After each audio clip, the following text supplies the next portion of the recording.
Hello beer tubers and happy 13th of December. Today guys we're looking at another beer from Brewed and Hoppets Beer Christmas calendar. Yesterday we went a trip to Germany, so let's see what country we're going to today on the 13th. Got the little lid here. Oh, haha.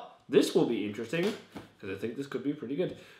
This says it's going to be good as an entree or what? Something with pineapple. Ananas is pineapple in Danish, so ceviche, pineapple ceviche or whatever. They got some cool food pairings on there. I think it's like entree plat. I don't know what is, but I didn't realize that until later on that the actual food pairing idea is below. But let's see here, guys. If I can get it out of the calendar. We're going on a trip to Poland. This will be interesting. So this is, we're going to Poland, and this is another beer by Browar Kingpin. So I reviewed a good amount of their beers. I really enjoy Browar Kingpin's beers. They've made some very nice beers. Oh, nice. Something that's different as well. That's not like hoppy. It's funny. It's many different styles, but there's been quite a lot of hoppy styles in it. But guys, this sounds really cool. This is the Kingpin limited edition, I guess, or something. They have a series called Stories or something. And this is their Mother Venus, a pineapple and melon Imperial Gose. Okay, that sounds pretty cool. So Gose on 7%, and then serve at 8 to 12 degrees, unfiltered.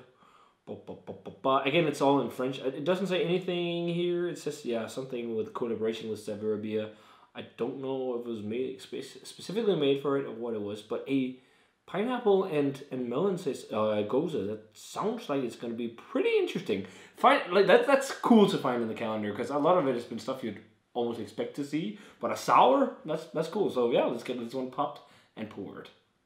Okay, guys, so we got the Kingpin Mother Venus poured from, I guess, their Stories series, which is new to me. I didn't know they did this, and also completely different artwork compared to the other Kingpin beers where it's kind of like pigs. But yeah, well, again, it looks much darker on camera today. It's because one of my light boxes broke, or the light bulb did, and I haven't gotten a new one yet. But wow, that's hazy. It didn't pour as hazy because it's the last bit of the bottle I got in for the thumbnail. But it's a very hazy, kind of golden orange color. It looks kind of like a New England IPA almost in the glass. The head on there is nice and frothy and white as well. Looks very nice. Very thick head for a sour, which is pretty cool. Often I feel like these beers, sours, they don't have the greatest head retention. But hey, pineapple and melon Imperial Gose. This sounds interesting. Let's check out the aroma. Oh, there's definitely coriander in this as well. It's coriander and like melon yogurt. Whoa, I'd almost say like they put in a little too much coriander because it kind of hides the melon and pineapple aromas. Because there's just like, if you don't like coriander, you will not like this beer. If you're one of the people who think coriander tastes like soap, this is not for you.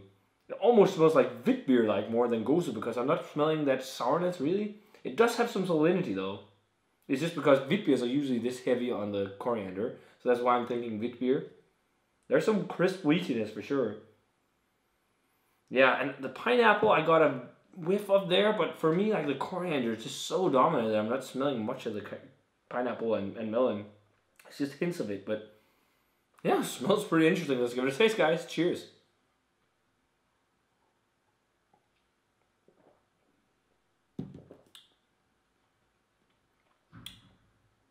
What? It's not. This to me is not a Gose. This is like an Imperial wit beer. Like it's not sour whatsoever. It might have the most light tartness in the world, but if you look at this as an Imperial wit beer, it's a very nice Imperial wit beer. If you look at it as a Gose, kind of out of style because it's like not sour whatsoever. It's like juicy, kind of like juicy melon, and it's almost like melon gummy candy, like candy melon flavor I'm getting, and candy pineapple. Like it's reminding me of Haribo gummy candies. I did not see that coming whatsoever. Great chewy mouthfeel as well, like in a wheat beer, and loads of coriander and like a lemon orange type flavor as well, and loads of doughy breadiness. Yeah, this, like, style wise, I don't know. To me, this just tastes like an Imperial Wit, and it's also made with lactose. That's probably also the big chewy mouthfeel. So, see here, malts are pills and then acidulated malt, and wheat malt, and the hops are Lubelski and Saaz, and then they use lactose, candied light sugar, SEL. I don't know what it is, what that is. Ah, there we go. So yeah, coriander is in there. I know why I think it tastes like a wit beer. It's made with fermented safe brew WB06, which is the fermented Hefeweizen ale yeast. That's why it's not that, you know, Gose-like to me. And then it's a natural aromas, I think, of pineapple and melon. Ha! So that's why, and it's probably just not soured enough. Like it seems like they didn't do a bacteria souring, at least from reading here, that they did the souring with acidulated malts, usually used to adjust pH. They just didn't put in enough really to make it really sour. But it's actually, like, if you rename this as an Imperial Wit beer, I would think it was a very nice Imperial Wit beer, even though it's they name it a Gose. To me, that's quite out of style. But if you look at it as an Imperial Wit, I actually think it's quite nice. I rate subjectively here, and personally, I actually like it. But if you look at it objectively in like Gose style, it completely falls out of style because it's not sour. And as I said from the start, it tastes kind of like a wheat beer, even though it's like, so the like wheat beer yeast usually is a bit more phenolic, and it's got like the natural coriander aromas and whatnot, but because there's coriander in it as well, that also brings you towards the wheat beer style, I guess. And I'm not really tasting banana, interesting enough, but it also depends on how you ferment it and how you mash. If you mash for getting lots of esters out or phenolics or whatever. But fun beer, fun beer.